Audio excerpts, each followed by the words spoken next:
just another story, like the thousands told before. But if this story was just like the rest, would you keep going?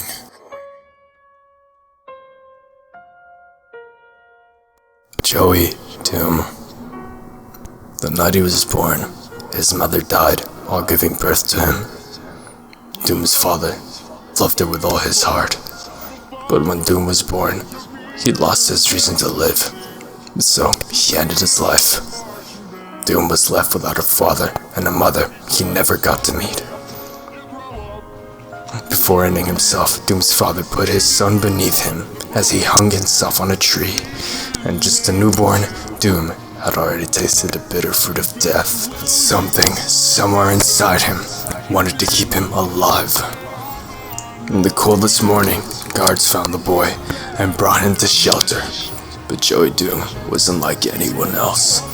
Being just a runt, he survived the night, and they couldn't believe it. And so, they took him in. Why does nobody know? I'm alone. Why can't I just have a friend? Why am I so sad? These were the thoughts Doom had at just 5 years old. And for the first 5 years of his life, he never knew his father. He never knew he had a family, or that there was a world outside. All he knew was his room, his bed, and the pain he felt on his chest.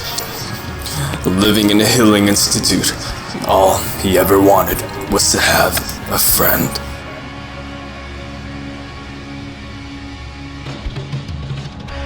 Doom started hearing voices in his head from years of isolation. He heard 2 of them, and so he decided to befriend them. Wait, who is that? My friend? I'm going to help you escape. From here? And the young boy's eyes lit with life. For the first time in his life, he felt excitement. Caring about one thing, leaving the place he called home. Doom walked to the door and heard people. He heard guards talking to a researcher. In that room is named Joey Doom's 5 plus 5 means we insane sort of suicide. Multiple near for the rest of his life. No sign of the baby he had the blood of his father all over him. But it was the first time Doom had heard of this. He had blood on him. Mention in the room, this killed his own sister. As a baby, he killed his own sister. The researcher said. And for many years, Doom tried and tried to escape. But every time, he would get caught, eventually losing all hope he had in this life. I don't want to be alive anymore. Should help you find a way. The way out? If you find him, never wake up, he will show you how. Show me. For many years, he tried and tried to take his own life. For the next 2 years, for 730 days, he tried to kill himself. Barely having any energy to wake up, all he wanted to do was to die and end the solitude. From cutting his own wrists to holding his breath, he tried desperately to die. He realized nobody loved him, but something, somewhere inside him, wanted to keep him alive. Not even death itself wanted him. And so in the ultimate rebellion, at 8 years of age, Doom promised to himself, if I try once more, and if I fail, I promise I'll stay alive, and I'll make the most of this. Day 729, Doom tries to pass out by holding his breath. Holding his breath for the final time. As the clock ticks, time slows and comes to a halt as he collapses on the ground and smashes his head. Doom successfully passes out. As he slowly loses the light in his eyes, he falls into a dream. Doom believes he's dead, and somehow he's awake. As he opened his eyes, he awoke in black space, absolute nothingness. He felt nothing, he knew nothing, he saw nothing, but emptiness that stretched forever.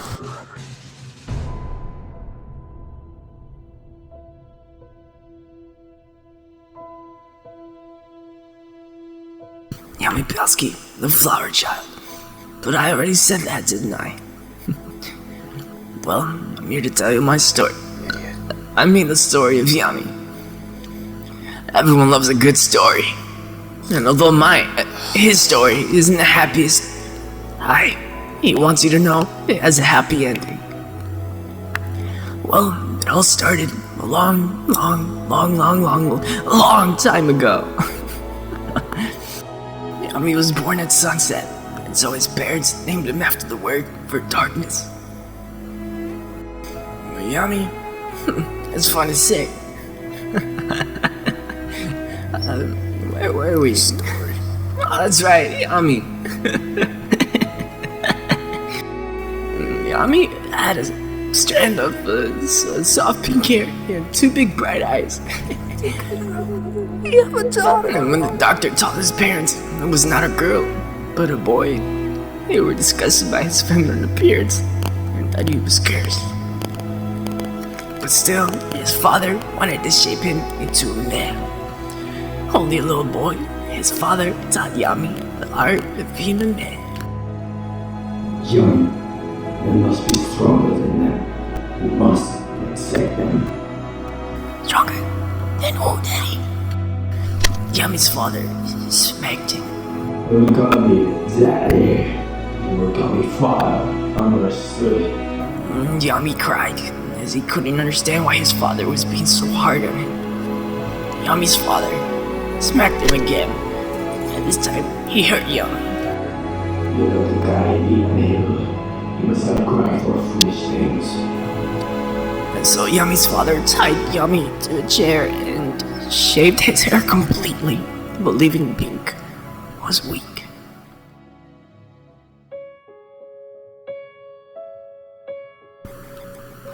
After years of emotional distress, Yami learned to hide his emotions from his father.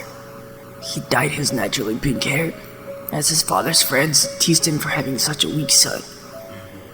But Yami's father taught him well, too well. Yami, show them who I showed you. Yami's father said one day, as Yami was still a child, and so Yami went up to a wild bird, and in the blink of an eye, he stabbed its neck with a sword as it screamed in pain. Without an ounce of emotion on his face, Yami impressed all of his father's friends. That's my son. Yami's father said, as he felt the immense overwhelming pain within his chest.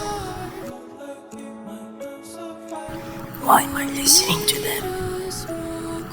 Why can't I just be myself?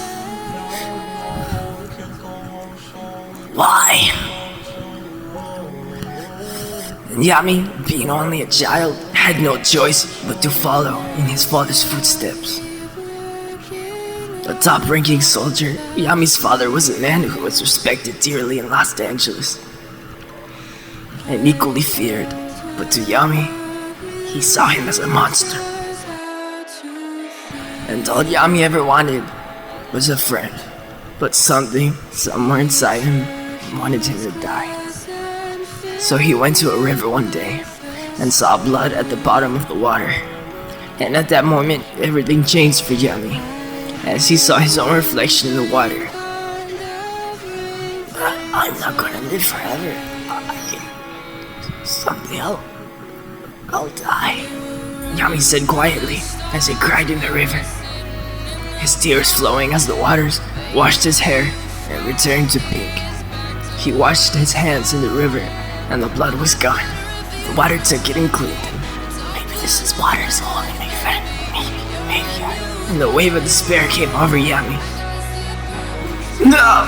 Someday I'll meet someone and I'll have a friend. But for now, I'll be my own friend. I'll save my hatred for my enemies. and I'll be kind, and I'll love myself enough secretly, and I'll never be like my father.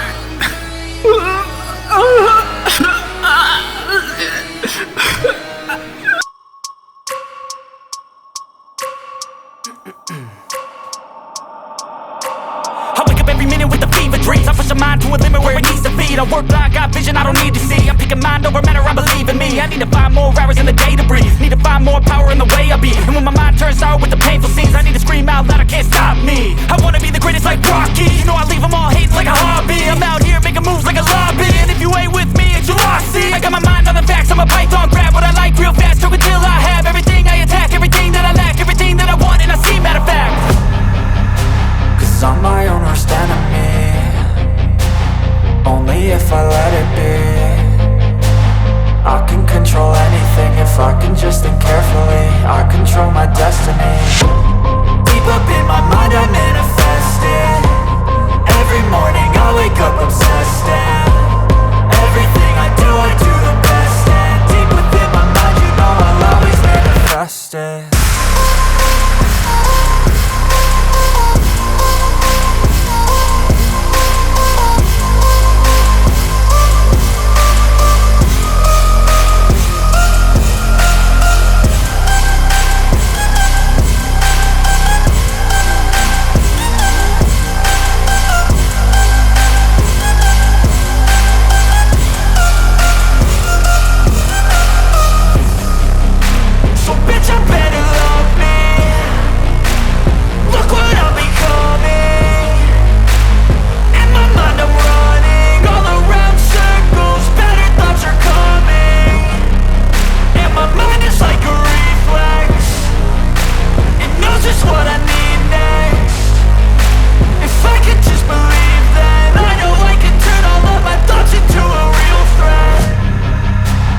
I'm my own worst enemy. Only if I let it be. I can control anything if I can just think carefully. I control Of disease. Tumu woke within the dream as he realized death was not the opposite of life, but the total end of all life. And as he came to the realization that he would rather stay alive and suffer than die into nothingness, he woke up and embraced the pain. I become insane. The pain that drove him insane. Damn this world. I just want to be friends. Sadness all along. All I know my sadness that has vanished and left me truly alone. It's just like in the dream, I feel nothing, but at least now I know I'm not ready to die. But I need one thing.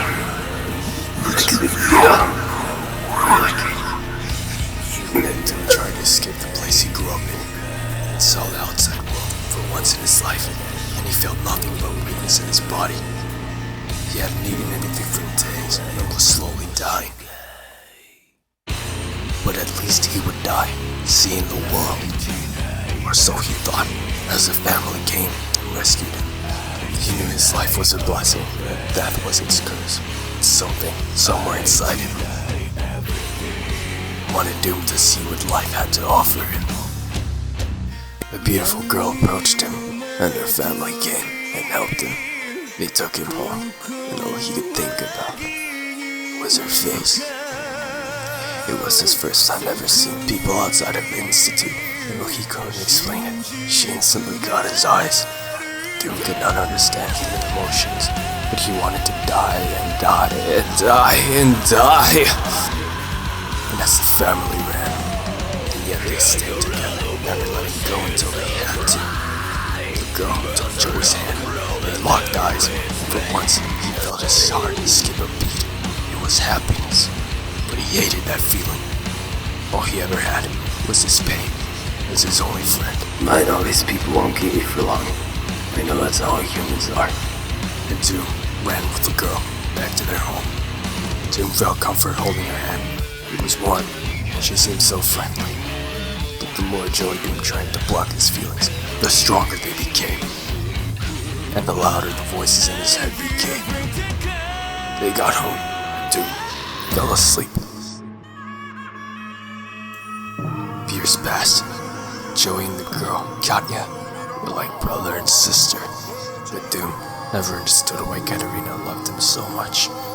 Doom only knew his pain, but was learning to see the brighter side of life. And when guards came and slaughtered their parents, Doom awoke. An emotion he'd never felt before. Pure evil.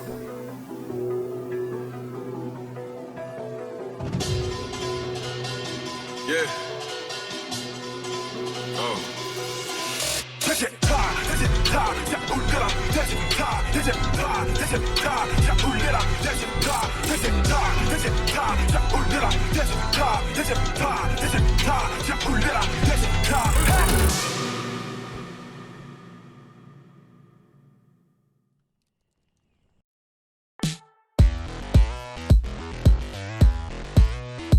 You thought you were finished? There's still more. We're almost there. So I can't tell you guys about how Joey kinda saved Katerina and all. She's his girlfriend. She's not my girlfriend, Yami. Get it out. Hey, Joey. I'm just kidding. I guess you are. Besides, what? everyone knows Katerina's your wife. Yami! We're wasting their time. Time? There's no such thing, my friend. Besides, it's already been 17 minutes. If you got that kind of time, I guess you got a lot of time on your hands. I knew I should have done this alone. That's it. I'm gonna go train. Have a nice evening. Oh, you too. Wait, yeah, chill.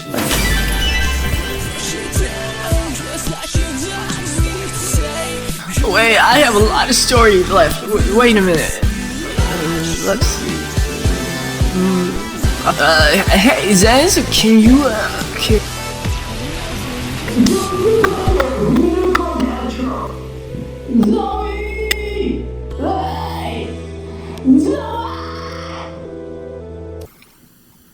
Oh, I'm still recording. Bye guys, thanks for watching.